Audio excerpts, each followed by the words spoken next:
Hello friends, welcome to educational academy. आज हम पढ़ेंगे रिजर्वेशन। इससे पहले मैंने लास्ट क्लास में पढ़ा था आर्टिकल 14 एंड 15। उसके बाद नेक्स्ट क्लास उसके बाद क्लास में पढ़े थे 15, 16, उसके बाद 16, 17, 18। ये सारे आर्टिकल हम कवर कर चुके हैं। उसके बाद रिजर्वेशन पे टॉपिक आता है आरक्षण। ये आरक्षण आप अगर आर्टिकल 15 एंड 16 को डिटेल से पढ़े हैं तो आर्टिकल मतलब आरक्षण के बारे में आपको पूरा समझ में आएगा। इसलिए अगर आप मेरी वीडियो अब लगातार देखते आ रहे तो पूरा आपको रिजर्वेशन अच्छे से समझ में आएगा। क्योंकि मैं अब जो पढ़ाऊंगा इसमें जो टाइप्स ऑफ रिजर्वेशन बताऊंगा, इसमें जो ज्यादातर मैं आर्टिकल के तहत मैं इनको बताऊंगा। तो जैसे अगर मैं बात करूं रिजर्वेशन, तो रिजर्वेशन कितने प्रकार की होती है इसको पहले समझ लेते हैं, इसके पृष्ठभूमि की। रिजर्वेशन की बात करें, आरक्षण आरक्षण की बात करें, ये कितने टाइप की होती है। तो पहला अगर आरक्षण की बात करें तो सबसे पहला आरक्षण जो हम देखते आ रहे हैं सामाजिक एवं सबसे पहले सामाजिक आरक्षण। कौन सा? सामाजिक।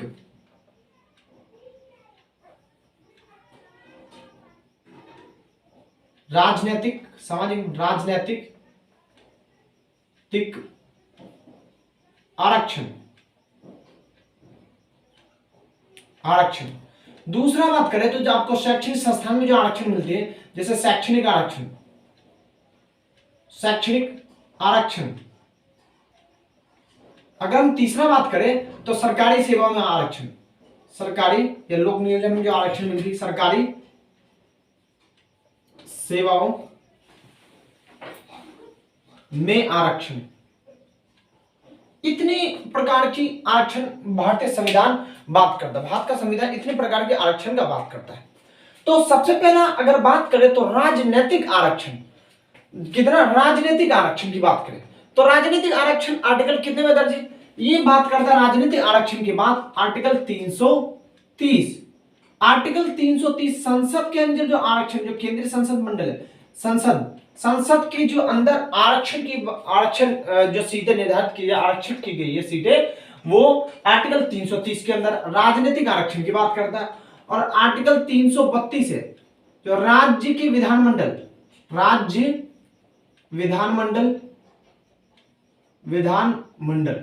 इसके अंदर जो सीटें निर्धारित की गई, जो राजनीतिक तौर पे जो इसके अंदर जो आरक्षित की गई है सीटें राज्य के अंदर, राज्य विधानमंडल स्टेट विधानसभा के अंदर जो है ना, इसके अंदर जो निर्धारित की गई है 333, आर्टिकल 332 के तहत। ठीक है, ये आपको समझ में आ जाना चाहिए।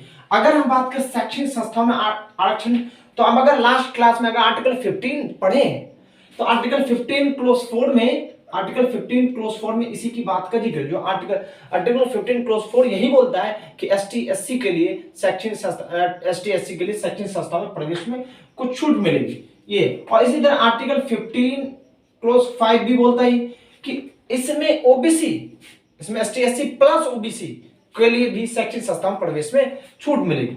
और उसके बाद आर्टिकल 15 क्लोज 6 बोलोगे, इसमें भी, इसमें ईडब्ल्यूएस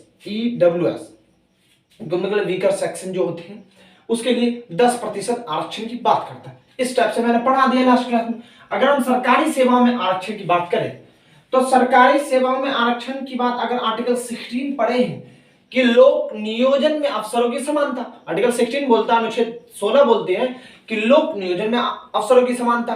तो लोक नियोजन में अफसर की समानता की बात करें तो आर्टिकल 16 क्लोज 4 यही बात को कहता है कि जो आर्टिकल 16 क्लोज 4 जो सरकारी सेवाओं में, इसमें देखो ये शैक्षणिक संस्थाओं में प्रवेश वगैरह की बात करता है, उसमें आरक्षण की बात। और इसमें आर्टिकल 16 क्लोज 4 यही बोलता है कि सरकारी सेवा जो वैकेंसीज निकलती है नौकरियों की, उसमें आरक्षण की बात करता है आर्टिकल 16 क्लोज 4 एसटी/एससी के लिए। और इसी तरह आर्टिकल 16 क्लोज 5 क्या, ओबीसी प्लस कर दिया इसमें, एसटी/एससी प्लस ओबीसी के लिए मतलब शैक्षणिक संस्थाओं प्रवेश में इसमें जो है निःशुल्क कुछ आरक्षण दी जाएगी।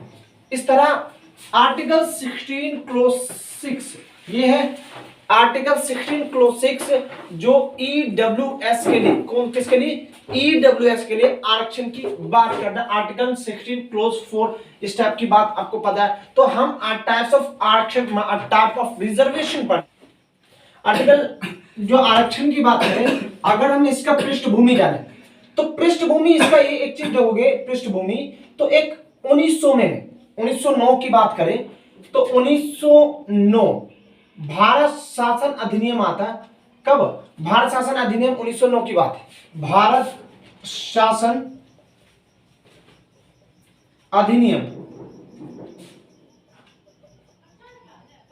1909, इसके तहत मुस्लिमों के लिए क्या बोलते हैं, मुस्लिमों के लिए मुस्लिमों के लिए अलग अलग पृथक निर्वाचन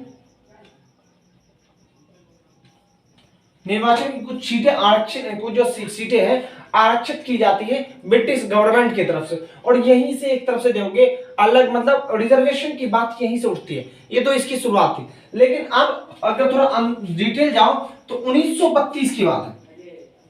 1932 में क्या होता है, 1932 में एक चीज होता है क्या, 1932 में देखोगे एक रिपोर्ट आता है मैकडोनाल्ड, जो जिसे बोलते हैं मैकडोनाल्ड अवार्ड। मैकडोनाल्ड अवार्ड ये रिपोर्ट ही बोलते हैं McDonald award, McDonald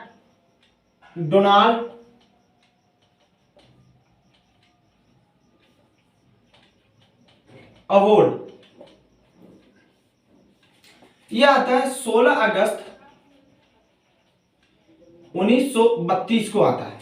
McDonald award, McDonald जो ब्रिटेन के उस समय मौजूदा प्रधानमंत्री हुआ करते थे और उसने एक अवार्ड मतलब मैकडोनाल्ड अवार्ड लाया। उस समय देखोगे एक बहुत बड़ा आंदोलन चलता है जो उस समय का जो सविनय अवज्ञा आंदोलन, किसका, सविनय अवज्ञा आंदोलन। उस समय 1932 में देखोगे 1932 में एक और चीज चलता रहता है, सविनय अवज्ञा आंदोलन चलता है। आंदोलन गांधी जी के नेतृत्व में कौन सा, सविनय अवज्ञा आंदोलन, सविनय अवज्ञा आंदोलन चलता है किसके, गांधी जी के नेतृत्व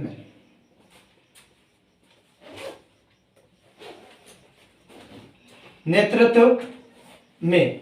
ये आंदोलन चलते रहते और उस समय का सबसे बड़ा आंदोलन कही जाती है और वो उस समय का ये आंदोलन चल रहे।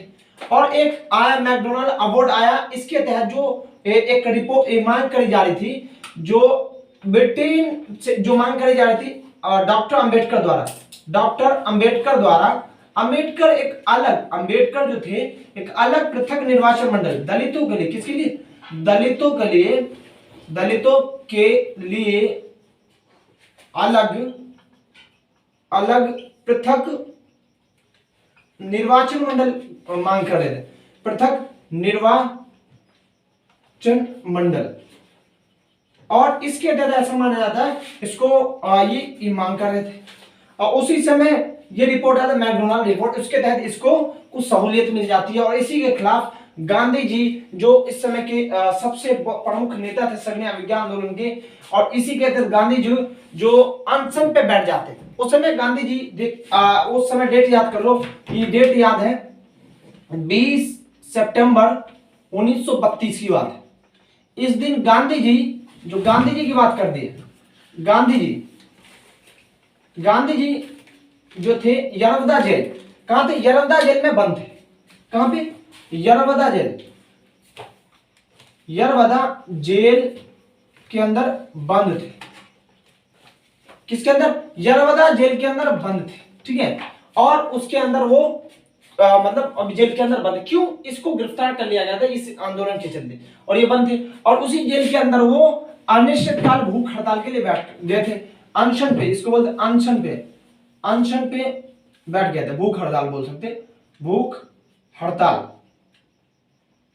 और भूख हड़ताल पर गांधी जी बैठ गए और इस भूख हड़ताल में इस सबसे बड़ा हथियार हुआ करता था गांधी जी का। और इस अनशन की वजह से गांधी जी जब इस अनशन पे बैठे भूख हड़ताल पे, इसका इंपैक्ट इतना बड़ा पड़ा डॉक्टर भीमराव अंबेडकर पे। उन्होंने अपनी ये जो दलितों के लिए अलग पृथक निर्वाचन मंडल की एक अलग डिमांड करे थे, इनको इस डिमांड को वापस लेना पड़ा, किसको, गांधी मतलब दलित इसको अंबेडकर को। और इसी का परिणाम हुआ कि एक आंदोलन जो है पूना पैक्ट हुआ।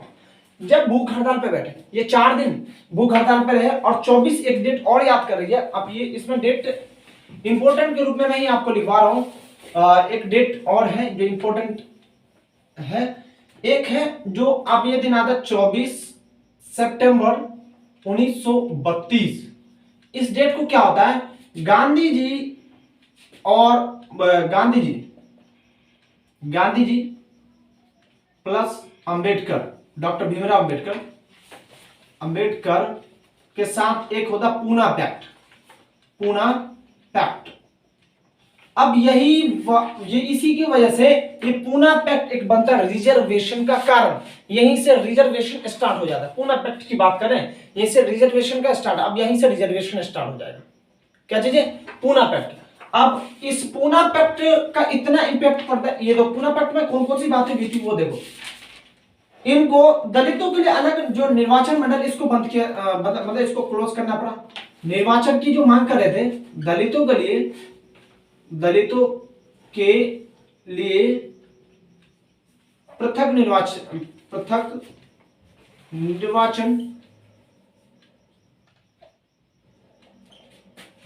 की मांग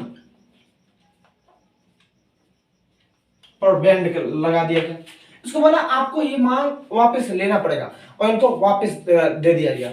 और इनके बदले में इनको जो उस समय 71 सीटें हुआ करती प्रांतों में, क्या किया, प्रांतों में इसके बदले में क्या, प्रांतों में 71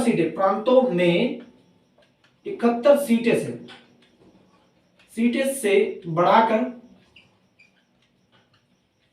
148 कर दिया गया। हाँ चलो, ये इनका पूना पैक्ट, इनको इतना सहूलियत बोली। और बोला कुछ जो केंद्रीय विधानमंडल में, जो केंद्रीय विधानमंडल है, केंद्रीय विधानमंडलों में कुछ छूट मिलेगी, आरक्षण दी जाएगी, इसको आरक्षण दी जाएगी। ठीक है, इस तरह जो लोक नियोजन होते हैं, जबकि लोक नियोजन की बात उस समय नहीं की गई थी, उसी तरह आप मान सकते हो लोक नियोजन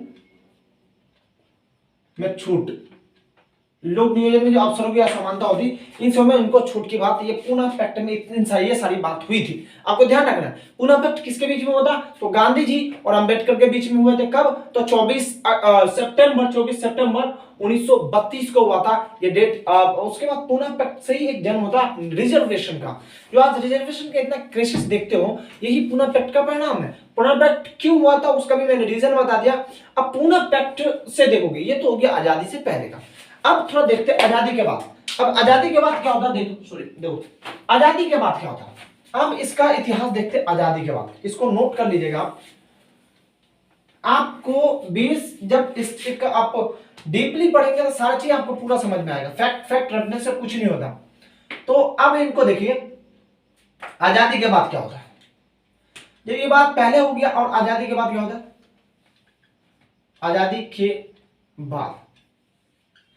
आजादी के बाद हमें आर्टिकल 16 में लिखा गया कि लोक नियोजन में अफसरों की समानता, मतलब कोई भी सरकारी वैकेंसीज वगैरह निकलेगी सबको, मतलब हमें आर्टिकल 14 to 18 देता है राइट टू इक्वलिटी, अफसरों की समानता, जो भी जितनी प्रकार की समानता, सब समानता की ही बात की जाती है। अब फिर ये कौन सी बात होगी, ये आरक्षण के बाद नाम पे एक अलग जाति या अलग एक वर्ग को अलग मानकर हम उसको आरक्षण देंगे, ये तो बात है ना, या समानता है ना। ये तो आर्टिकल इक्वलिटी को, समानता के अधिकार को चुनौती दे रहा है ना। तो इसकी वजह से आजादी के बाद क्या हुआ, एक बंदा था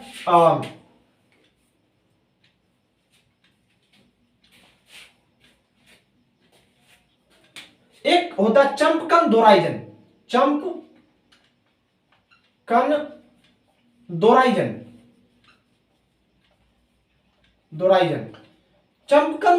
की बात करें, इन्होंने क्या क्या 1951 में सुप्रीम कोर्ट में याचिका दायर कर दिया, मतलब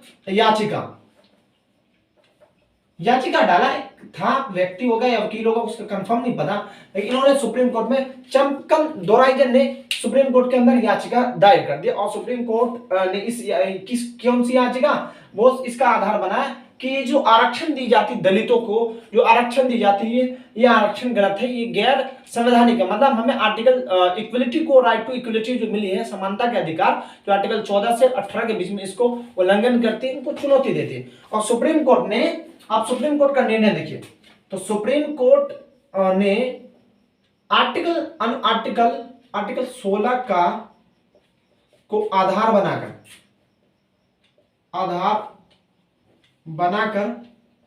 आर्टिकल 16 को आधार बनाकर रद्द कर दिया। क्या रद्द कर दिया? कर आरक्षण, इस आरक्षण को रद्द कर दिया।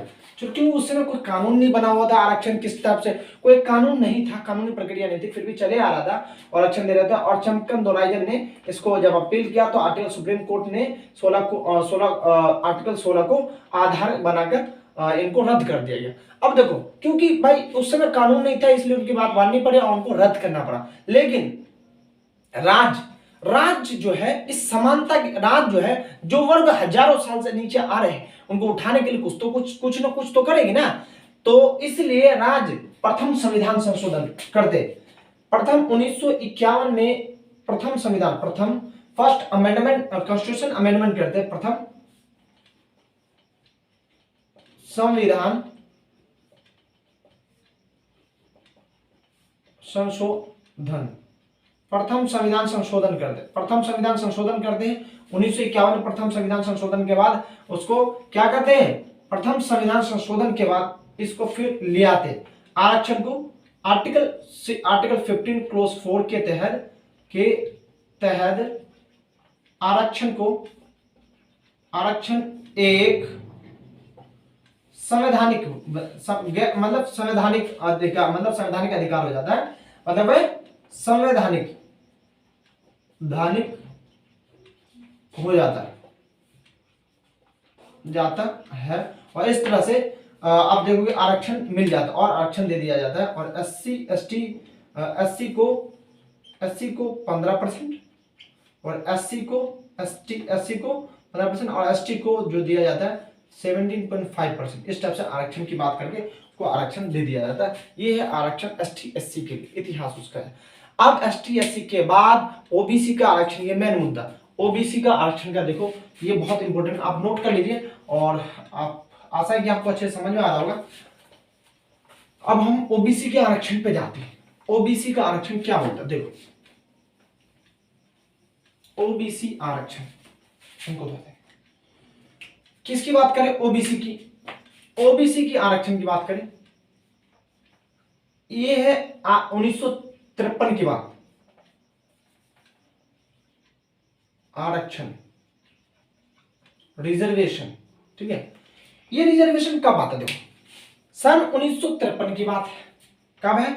सन 1953 में राष्ट्रपति को, मतलब प्रेसिडेंट जो हमारे इंडिया के हैं, राष्ट्रपति को क्या, आर्टिकल 340 के तहत, आर्टिकल 340 के तहत राष्ट्रपति को यह अधिकार है कि वे एक मतलब समाज के अंदर जो ऊंच नीच कृतियां पैदा हो रही है, जो कोई उड़ जाती, क्योंकि एसटी एससी वाले भी अमीर हो चुके थे, अमीर हो रहे थे, और कुछ ऐसे वर्ग थे जिसको ना एसटी कैटेगरी में आते थे ना ही एससी कैटेगरी में आते थे, फिर भी वो गरीब के गरीब होते जा रहे, शुरू से ही गरीब थे और अभी भी गरीब हो ही जा रहे।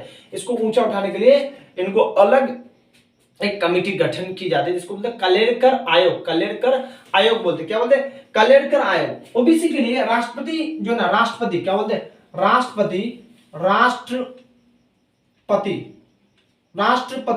राष्ट्रपति आर्टिकल 340 का प्रयोग करते हुए एक रिपोर्ट तैयार, एक आयोग गठन करते हैं। कौन सा वो आयोग का नाम होता है? कलेरकर आयोग। कलेरकर आयोग। इस कलेरकर आयोग के तहत आर्टिकल 340, सीधा समझिए कि आर्टिकल 340 राष्ट्रपति को अधिकार देता है कि समाज के अंदर जो ऊंच नीच, जो जाति के आधार पर, किसी भी आधार को, उसको दूर करने के लिए शक्ति आर्टिकल 340 के तहत राष्ट्रपति किसी भी तरह का आयोग गठन कर सकता है। तो ये आयोग गठन क्या? कलेरकर आयोग। कलेरकर आयोग को बोला गया कि देखिए कि समाज के अंदर वो कौन से व्यक्ति है जिसको, जो एसटी एससी के कैटेगरी में नहीं आ रहे और वो शुरू से ही गरीब है और अब भी पिछड़ रहे हैं, उनको चुनिए और हम उनको कुछ रियायत देंगे, कुछ रिजर्वेशन वगैरह देंगे ताकि उस समाज में और डेवलपमेंट हो, कुछ बेहतर हो। तो देखो एक कलेक्टर आयोग आता है, कलेक्टर आयोग के तहत ये राष्ट्रपति, जो उस समय के राष्ट्रपति होते डॉक्टर, जो प्रथम राष्ट्रपति डॉक्टर राजेंद्र प्रसाद, सबसे फर्स्ट राष्ट्रपति होते अच्छे, और हमारे स्वतंत्रता संग्रामी भी माने जाते हैं, और संविधान सभा के प्रथम अध्यक्ष भी है। इस टाइप से इन्होंने कलेक्टर आयोग गठन किया, और कलेक्टर आयोग की रिपोर्ट आई, इस टाइप से इन्होंने बोला कि, इस टाइप से बोला कि ओबीसी मतलब अन्य पिछड़ा वर्ग, इन्होंने आधार बनाया, इन्होंने अन्य अन्य पिछड़ा वर्ग, पिछड़ा वर्ग मतलब एक उन्होंने बहुत सर्वे किया, निचले मतलब गांव जाकर सर्वे किया, और बता रहा है कि जो कौन से लोग हैं जो पिछड़ है, तो इन्होंने आधार बनाया,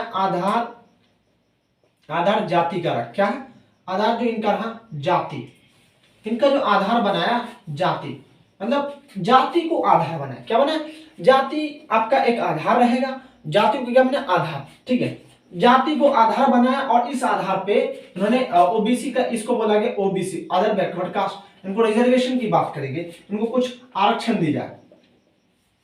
और जब आधार जाति को बनाया गया तो लोग इससे जो है ना, मतलब जब देख रहे आधार इनको क्योंकि जाति क्यों आधार बनाया गया, इनका भी एक रीजन, क्या रीजन है, क्योंकि समाज जो अब आपको अभी लग रहा हो कि जाति नहीं होना चाहिए, लेकिन ऐसे आप 60 साल पहले 70 साल पहले चले जाओ तो समय जाति ही एक समाज के अंदर ऊंच नीच का पैदा कर देती। क्यों अगर किसी भी समाज के अंदर अगर उच्च जाति का है, अगर बंदा गरीब भी है तो उच्च जाति के हिसाब से मतलब वो अमीर कहलाया करता था, और वो अच्छे कैटेगरी में आया करता, सब कुछ अच्छा, सब कुछ सुख सुविधा का लाभ लेता था। लेकिन जो व्यक्ति अगर गरीब भी है, अगर थोड़ा उस पैसे वाला है, लेकिन फिर भी उसको गरीबी समझा जाता था, निम्न जाति के लोग समझे जाते थे, उनको वो फैसिलिटीज नहीं मिल पाती थी जो उच्च वर्ग को मिल रही, उच्च जाति को मिल रही, इसलिए उस समय आधार जाति को बनाया गया, और वो इसमें किसी तरह लागू नहीं हो पाया, और किसी तरह रद्द हो गया। ये क्या हो गया, ये मतलब रद्द एक तरफ से मतलब बंद हो गया, ये उतना मंद पड़ गया, ठीक है। और इसके धीरे धीरे ये जो रिपोर्ट स्लो हो गया। फिर एक समय आता 1979, जब गैर कांग्रेसी सरकार बनती, कब आती है तो 1979 की बात है, 1979। एक तो 1977 में ही गैर कांग्रेस सरकार बनी, लेकिन जब मोरारजी देसाई की सरकार होती, मोरारजी देसाई पीएम बनते, हमारे प्रथम गैर कांग्रेसी पीएम होते हैं, और 1997 में मंडल रिपोर्ट तैयार, मंडल आयोग गठन किया जाता, आयोग गठन बोला जाता, मंडल आयोग गठन की जाती, क्या ये मंडल आयोग गठन करते हैं, क्या करते हैं मंडल आयोग गठन करते, ठीक है। तो इन्होंने बताया मंडल आयोग गठन किया, और इन्होंने और किसी भी तरह मंडल आयोग गठन करने के बाद इन्होंने प्रस्तुत किया और खूब इकट्ठा किया, मतलब इन्होंने भी जमीनी स्तर पर जानकारी प्राप्त की, जब मतलब ग्राउंड लेवल पर जाके इन्होंने इंफॉर्मेशन कलेक्शन किया और इंफॉर्मेशन को इकट्ठा किया, ताकि इनको पता लगे कौन से लोग पिछड़े।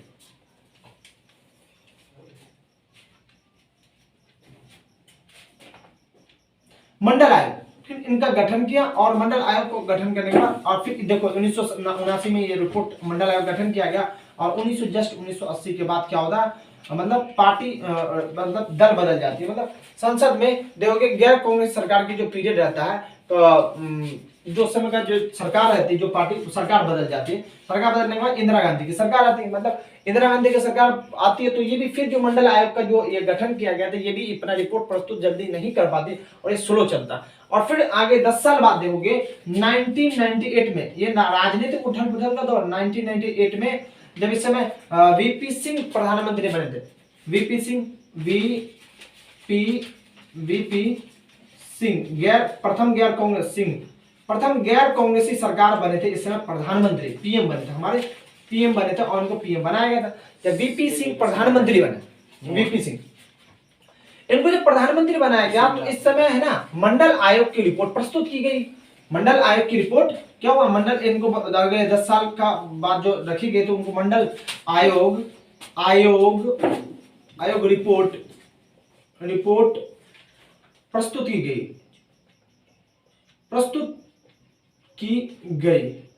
और इस रिपोर्ट को प्रस्तुत करने के बाद एक चीज, जब ये रिपोर्ट प्रस्तुत किया गया, तो ऐसा माना गया 3737 भारत में ऐसी जातियां हैं जो अभी भी मतलब निम्न स्तर पे, मतलब वो जाति को कोई भी सुख सुविधा का लाभ नहीं पहुंच रहा, वो गरीब के गरीब होते जा रहे और इनको इतना आधार बनाया गया। और ये जाति जो थी, इतनी पॉपुलेशन थी जो 52% जनसंख्या कवर की गई। उन्होंने बोला कि इतनी मतलब 52% जनसंख्या है जो ये अन्य पिछड़े जाति में आते हैं, मतलब ओबीसी में आते हैं। किस में आते हैं? ओबीसी में, अदर बैकवर्ड कास्ट में आते हैं। इनको आरक्षण मिलना चाहिए। इनको जो है ना आरक्षण की बात की गई, आरक्षण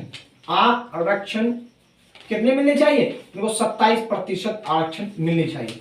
और इनका बहुत, आप इनको डिटेल से पढ़ोगे, इनको बहुत विवाद चलता, बहुत राजनीतिक का मुद्दा बनता है, ट्रेंड में रहता है टॉपिक, रिजर्वेशन टॉपिक। और एक तरह से बहुत 1990 का दशक आप देखोगे तो उस समय बहुत सारी रिपोर्ट आती है। इंदिरा सैनी रिपोर्ट हम पढ़ेंगे आगे, पढ़ेंगे इस क्लास, तो ये क्लास तो लंबी हो जाएगी, लेकिन इंदिरा सैनी रिपोर्ट पढ़ेंगे, जो और क्रीमी लेयर पढ़ेंगे और बहुत सारे चीज पढ़ेंगे। लेकिन आरक्षण 27% मांगी, इसके अंदर 52% जनसंख्या कवर हो रही थी। इसकी वजह से ये लागू इस समय तो नहीं हो पाता, लेकिन फिर भी 1990 में जब इसके बाद देखोगे हमारे प्रधानमंत्री बनेंगे राजीव गांधी, फिर बनते हैं। राजीव गांधी के बाद देखोगे क्या होता है, तो राजीव गांधी की हत्या हो जाती है। फिर उसके बाद जो है कौन बनते हैं, तो नरसिंह राव वीपी, ये देखो ये कौन से वीपी सिंह थे, ये देख लेना, नरसिंह राव, ये नरसिंह राव जो है ना प्रधानमंत्री बनते, पीएम बनते। और इन्हीं के नेतृत्व में जब इस समय हमारे ये नरसिंह राव प्रधानमंत्री बनते, वीपी मंडल, और इसके तहत जो है ना हमारा ओबीसी को 27% लागू कर दिया जाता है, 27% आरक्षण के साथ लागू कर दिया जाता है। इस टाइप से देखोगे तो 27% जो दिया जाता है आरक्षण ओबीसी को, और एससी को 15% और एसटी को टोटल 7.5% आरक्षण देकर इसको पैक कर दिया जाता है। इतना आरक्षण मिलेगा और इस टाइप से ये आरक्षण उस समय मिल जाता है। ये तो 1990 में क्लियर हो गया कि इतना आरक्षण मिलेगा। लेकिन इनको फिर चुनौती मिलती है इंदिरा सैनी के केस के बाद 99% क्लियर हो जाता है क्या आरक्षण किसको क्या होगा क्या नहीं होगा। इसका और एक रिपोर्ट और बनेगी इंदिरा सैनी का केस, उसके बाद हम क्लियर हो जाएगा कि एक तरफ से पूरा लागू हो जाता है ये रिजर्वेशन, 27% रिजर्वेशन ओबीसी को मिलेगा।